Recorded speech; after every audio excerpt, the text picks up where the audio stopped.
This week on the College Football Roundup, a battle of titans in Norman, Oklahoma. Florida goes down. Oklahoma State's worst loss ever, and so much more. This is the Monday Report, starting now. All right. Hello, everybody. It is Monday, September 8th, 2025, and this is the Monday Report. I'm your host, H. James K., and today we are going to be recapping college football week 2. Boy, we had some crazy stuff happen this week. We had some very expected blowouts, and as I mentioned in our introduction, there was a titanic battle in Norman, Oklahoma between the Michigan Wolverines and the Oklahoma Sooners, and that is where we are going to start. So, I want to start today by talking about that game at first from like a 50,000 point view, and then kind of getting into the nitty-gritty a little bit later. So I don't have a script for this segment. I'm just kind of flying off the cuff. So coming into the season, I predicted, as many of you will know, I predicted that Michigan would lose to Oklahoma. I predicted that back in August, like 6 weeks ago. And to that end, I'm not that surprised that Michigan lost to Oklahoma. Oklahoma's one of the best teams in the SEC, in my opinion. So from that respect, I'm not too surprised with how the game ended up. In the fourth quarter, Michigan had a chance to win. It was a 5-point game. Michigan had opportunities to win the game, and they just didn't capitalize. That's it. Michigan didn't capitalize because of a myriad of things. Oklahoma was the more talented team. Oklahoma was better coached. They were at home. They were more prepared. And arguably, most importantly, they had John Mateer. John Mateer was my preseason Heisman favorite. I'm pretty sure I predicted that. But if not, he's my Heisman favorite. And it's one of these things where there were times where Michigan played. Let's start with him. John Mateer is the best quarterback in college football. He's just gold standard. He was able to do things against Michigan's defense, which didn't look like it, but is a talented defense that defy logic. Michigan sends an all-out blitz. They've covered everything on the back end perfectly. They even get to the quarterback, and yet he just sidesteps, shimmies, gets out of the pocket, and throws a 31-yard pass down the sideline to a tight end. Quarterbacks shouldn't be able to do that kind of thing, but yet he does, because he's just one of those guys. So he was incredibly impressive. He had 270 yards to the air, and he had 74 yards rushing. Now, it took him 19 carries to get those 74 yards, and a quarterback running the ball 19 times, many times right up the middle between the tackles, that's not sustainable for Oklahoma. Just not even at all. The reality is Michigan shut down their traditional run game. Just shut it down. And other than John Mateer, they couldn't run the ball at all. And after 2 weeks of that, it is obvious that Oklahoma cannot run the ball. Now, there are going to be a lot of games where that's not going to matter. John Mateer is going to be brilliant, and he's going to throw for 300 yards and 4 touchdowns, and that's just going to be it. But there are going to be games, Texas for one of them probably, where Oklahoma is going to have to throw the ball and run the ball, both with success, but especially run the ball with success. If they can't move the ball on the ground, then the defenses are just going to be able to pin their ears back, blitz the quarterback, and just say, fine, throw, we'll intercept it. And that's the other thing. John Mateer throws a good ball, but everything he throws is on the line. He is Mr. Sidearm, frozen rope, low to the ground kind of throws. He doesn't put any air under his throws. And Michigan deflected 3 or 4 balls that he threw, and one of them was intercepted. 2 others probably should have been intercepted. And that was lucky on his part that he didn't get punished more because of that. So that's going to be a thing. You're going to have to live with the good and bad with John Mateer. He's going to throw picks because other defenses that are more prepared are going to absolutely pick him off multiple times. They're going to keep him in the pocket and say, fine, you can't run the ball, John Mateer, so you're going to have to throw it. But we're going to blitz you because we need to force you to make mistakes. And he's going to make mistakes. So the way you get out of that is by running the ball with your running backs, Jaden Ott. And there was another one like Benson or Branson or something like that who was really good. I don't remember his name. I'm sorry. But they need to figure that out because that's what prevents you from winning a playoff game, from getting to the playoffs, is not being able to run the ball. So on the defensive side of the ball, I was so impressed with Oklahoma. That defense is nasty. Big physical D linemen, really disciplined linebackers, ball-hawking secondary that were able to deflect throws and break up several key throws. Michigan had like one deep shot all game, really, and that was a circus catch off the back of a player by, oh my God, why am I coming up with his name? Donovan McCauley. Holy crap! Wow, that shame on me. So that secondary was really good. They made Michigan look silly on offense. Michigan couldn't run. Michigan couldn't run, and then they lost an offensive lineman. They couldn't throw, partly because their best pass catcher, Marlon Klein, didn't even start the game, but also because the Oklahoma secondary took advantage of the fact that Michigan's wide receivers are mediocre.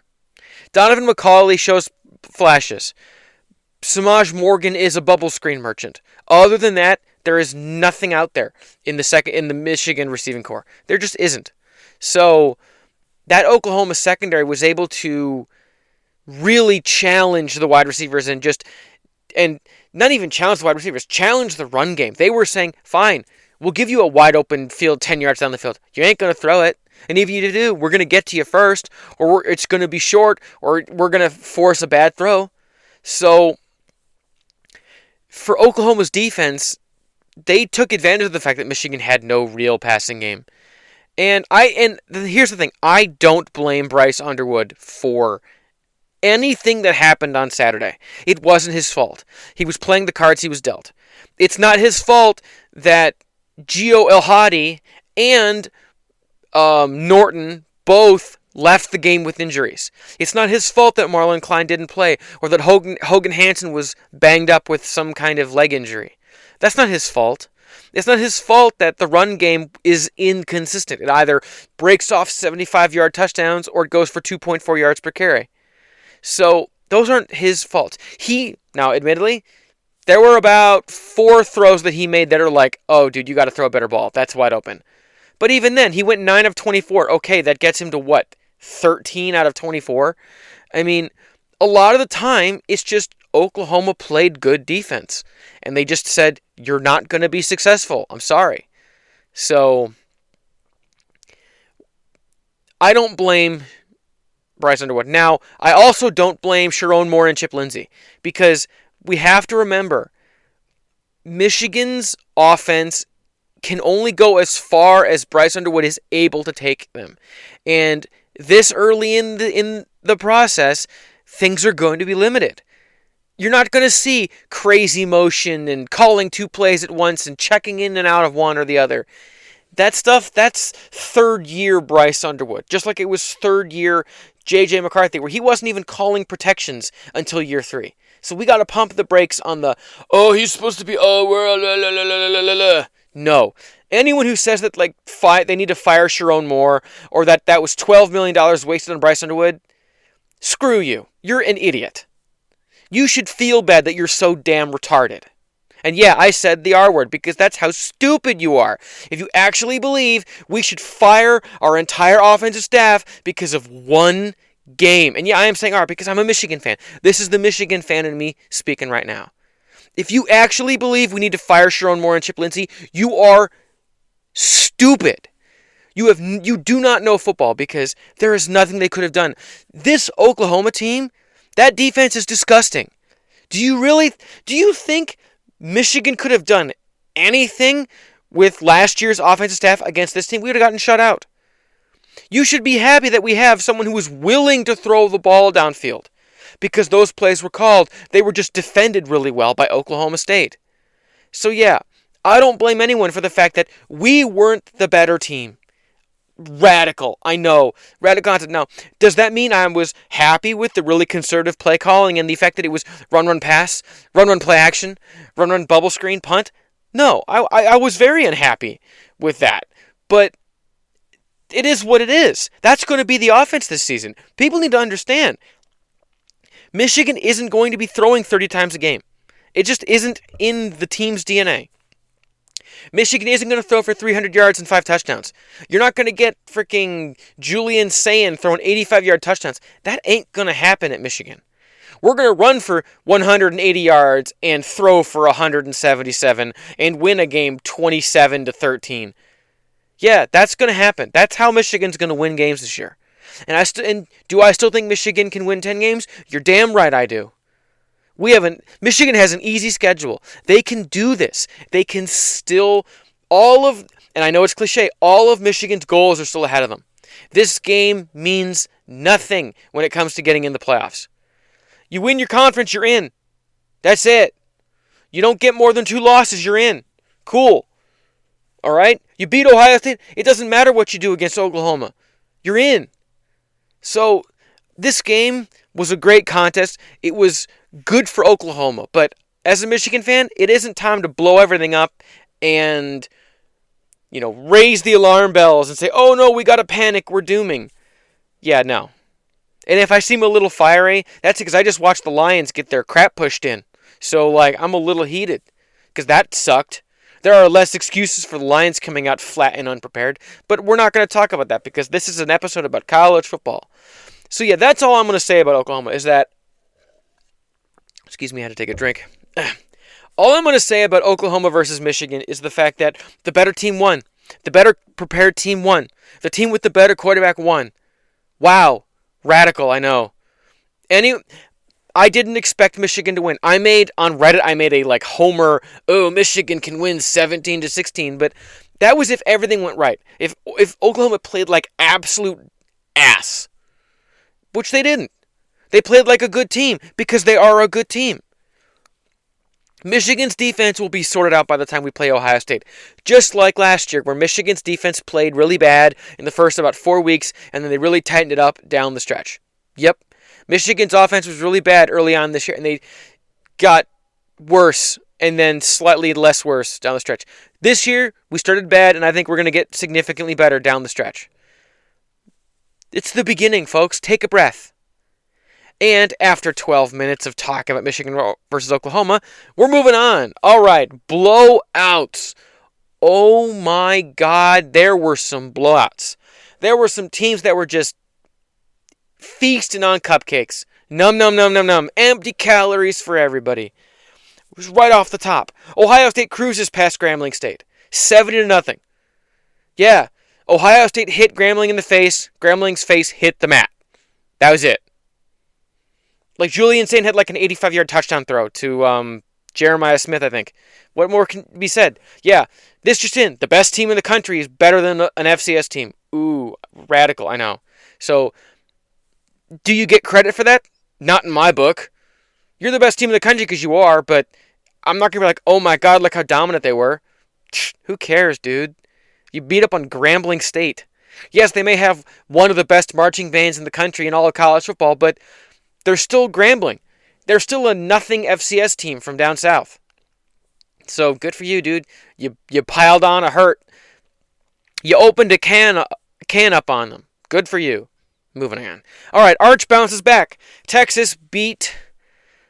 Ooh, gosh, who did they play? It wasn't Kent State. Let's look this up in real time. So Arch Manning had a bounce back game.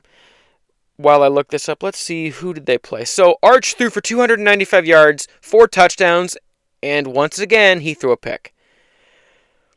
It's one of those things where... How do I say this? They played San Jose State. Arch Manning is a fundamentally flawed quarterback. He's got arm strength and he's athletic, but he's got the worst throwing motion and mechanics ever. And yeah, it's good for him that he bounced back against San Jose State.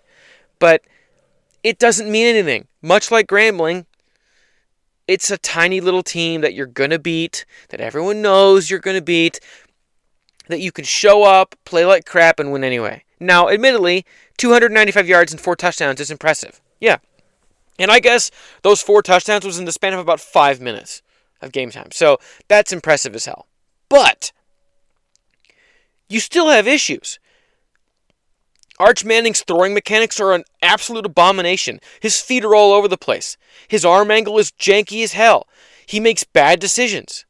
These are things that have got to be ironed out, because once you get into this really serious play, much like against Ohio State, that's a problem. That's going to be a problem that persists for Texas. So yeah, good for you, Texas. You beat San Jose State 38-7. But I'm not impressed, really. Now, this next game, I'm impressed. Oregon beat Oklahoma State 69-3. Now, for those of you wondering, that is the worst loss Oklahoma State has ever had, ever. They have never lost like that in the history of the program. Yeah, let that sink in. Oregon invited Oklahoma State, I think they're the Cowboys, the Cowboys, into Autzen Stadium in Eugene, Oregon, and just said, we're going to pants you in front of God and everybody, and you're going to feel bad about it, but there's nothing you can do because we're better than you, you're poorly coached, and that's how it's going to be. 69-3. You're a Power 4 team, Oklahoma State. How do you let that happen? Oregon was playing with their food. They were subbing people out all over the place. They didn't take the game seriously at all. It was like they show up and get a W and leave. The game, they should have called the damn thing at halftime. What are you doing? I stuck up for Oklahoma State during the offseason, and I said I think they're going to be better this year. It's time for Mike Gundy to go, because unlike Texas versus San Jose State or Ohio State versus Grambling State, Oklahoma State is a Power 4 team. They should be held to a higher standard. They should be a quality opponent for Oregon. You should at least put up a fight. If you lose 35-7, okay, whatever. You faced a good team. You cannot lose 69-3. You can't do it. That is inexcusable. That can't happen. So yeah, it's time for Mike Gundy to go. The party's over. Yes, he might have built modern Oklahoma State football, but his time has passed. Oklahoma State has got to adapt. It's just they should fire him today. But they won't, because that's not how this works. But they should fire him for that, because that's inexcusable. Moving on. Penn State, sluggish. So Penn State played. Who'd they play? It was nobody good. I'm in a closet right now, so cell service is kind of shoddy. So Penn State, they won their game 34-0. And I know what you're saying. But dude, that's a shutout. 34-3? What do you mean? It was Florida International. And it took them all day to get that 34-0.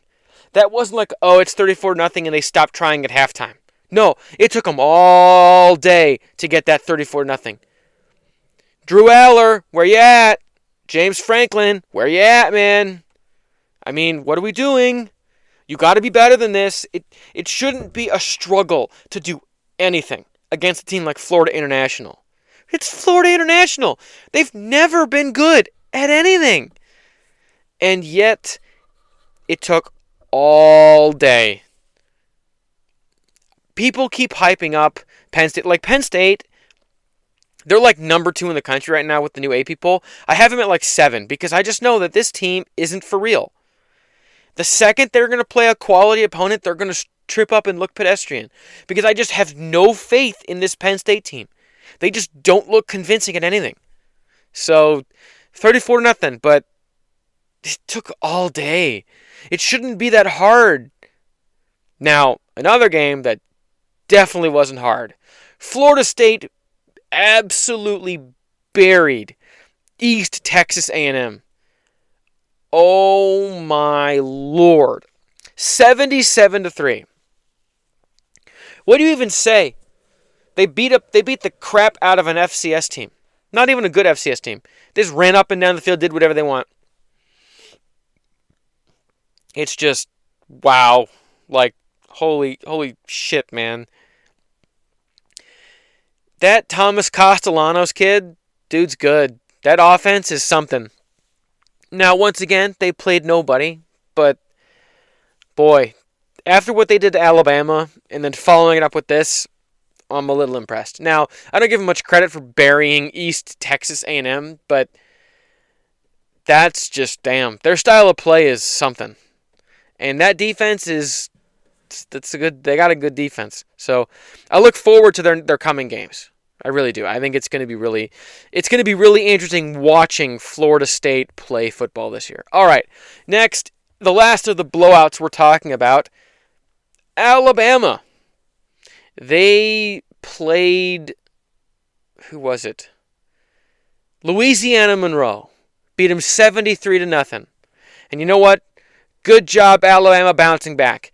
It could have easily, when they just struggled out of the gate against Louisiana Monroe and win 37-3. And it's like, yeah, they won, but nope.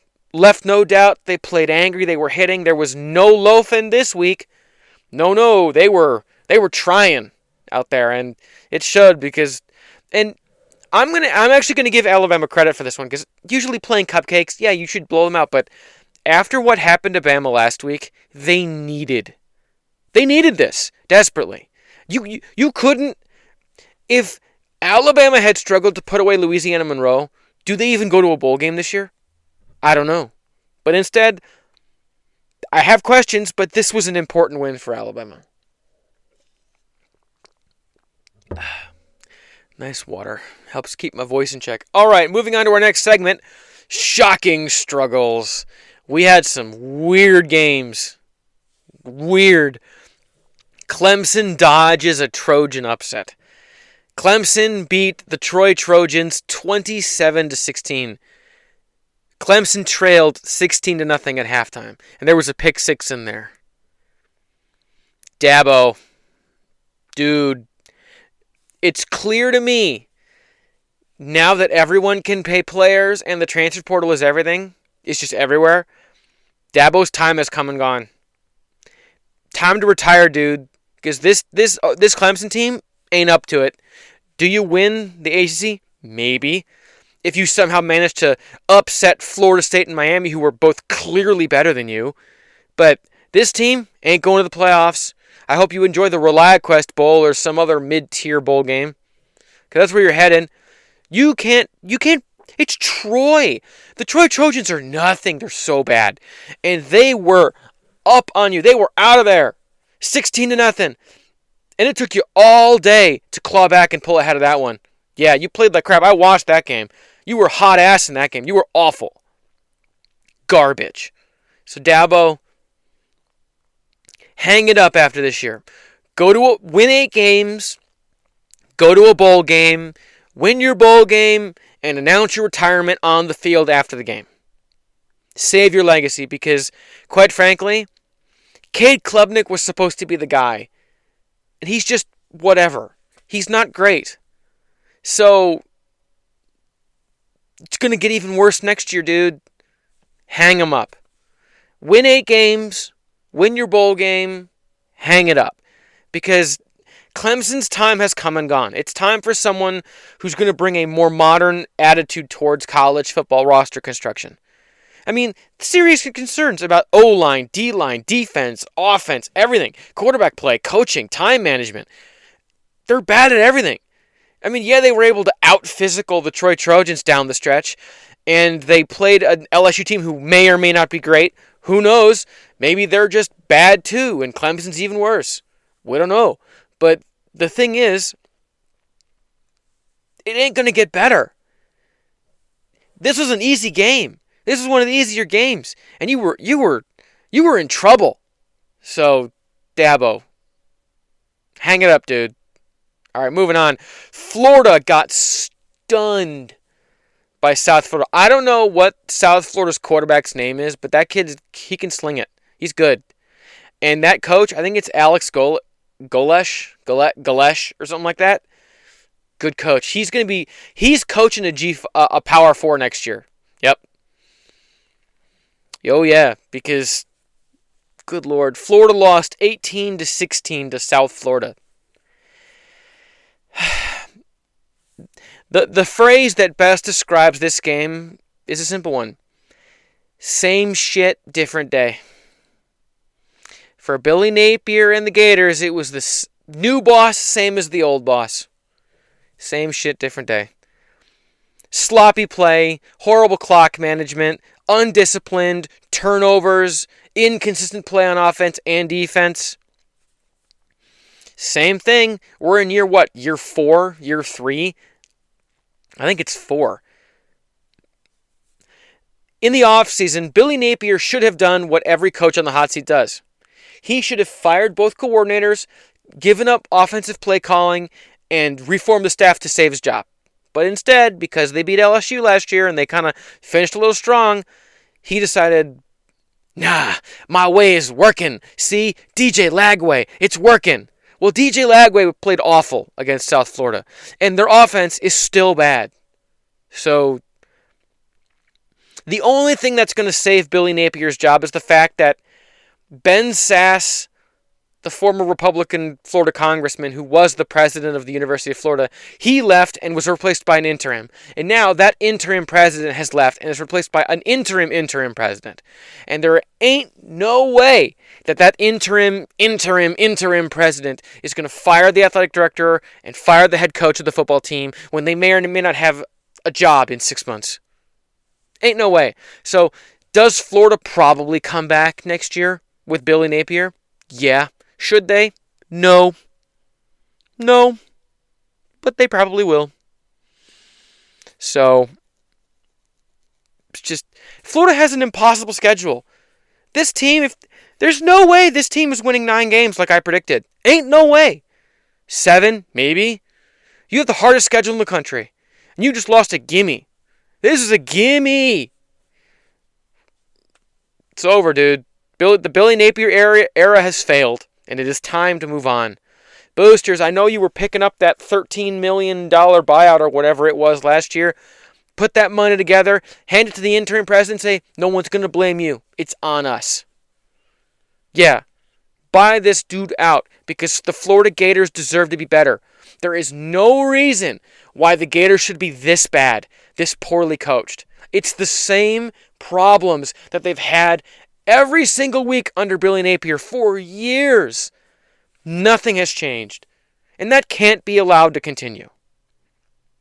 All right, and the last upset, I didn't even watch. I don't know hardly anything about this game. Arizona State, what the hell are you doing, man? I predict you were in my playoff bracket. I picked you to win the freaking Big 12, and you lost to the team I picked last in the SEC. I predicted Mississippi State was going to go 3-9. What are you doing, man? You lost 24-20? What? Huh? What do you mean? Blake Shapen threw a clutch touchdown late to propel Mississippi State over Arizona State. What the hell happened, man? Mississippi State is bad. They're not good. They ain't good. And you lost. And yes, it was on the road. Yes, it was on the road. But, dude, garbage. Garbage. So bad. Gotta get right. Next week's game is a get-right game. That's for damn sure. Because Mississippi State ain't good. And that result can't be allowed to happen. All right, so next week, we've got Florida at LSU. The big questions for that game, was the USF upset win a fluke, or is Florida just incredibly overrated? Next week's game is a must-win for Billy Napier. And LSU has a chance to bury a conference opponent early in the season. That game that's a must-watch. Because if LSU buries Florida, Billy Napier maybe doesn't make it to week 6. Maybe. Who knows? I think he does, but boy. Then we also got Texas A&M at Notre Dame. Can Notre Dame bounce back after a disappointing loss to Miami? Credit to Miami. Their win over Notre Dame was impressive as hell. That was impressive as hell. So, Can Notre Dame bounce back? But Texas A&M, that's a tall order. Mike Elko puts a good defense on the field, and I'm not super sold on C.J. Carr. I didn't think he was that impressive against Miami, and I don't think Miami's defense is all that.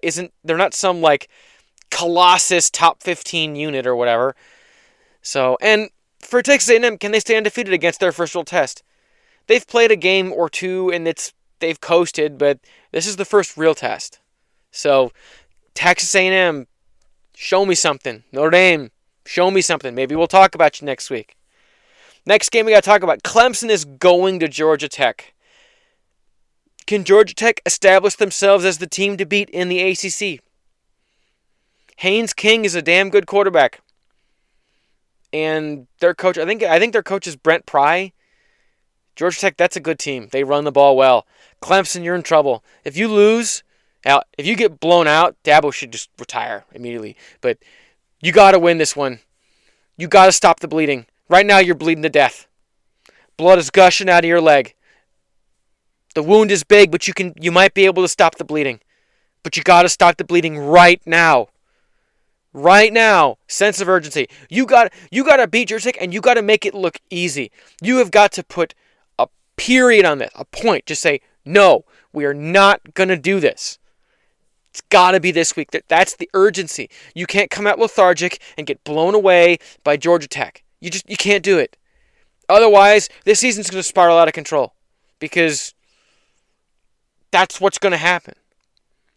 All right, South Florida is playing Miami. Now, we talked about South Florida's upset over Florida, but here is when we learn, is South Florida a giant killer that's going to be in the playoffs as the G4 conference champ, or was it just a fluke? They're playing Miami. Yeah. And I guess they play,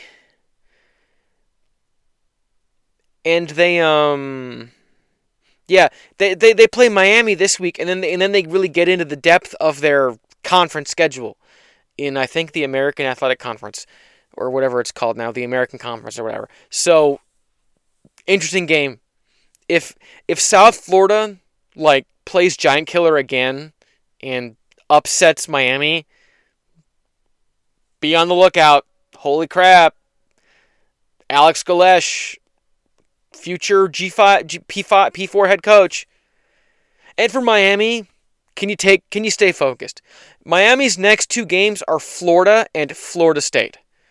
Their two biggest games of the year are two games after this. So this is a dangerous trap game for Miami. If they get caught napping, and USF will beat them.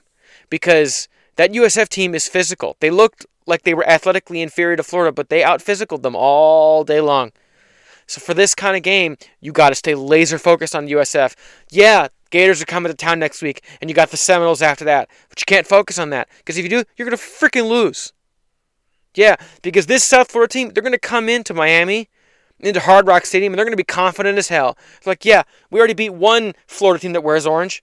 What's the difference? We can do it again. So yeah, watch out, Miami. Hurricanes fans, pay attention to this one. Next game next week, Wisconsin at Alabama.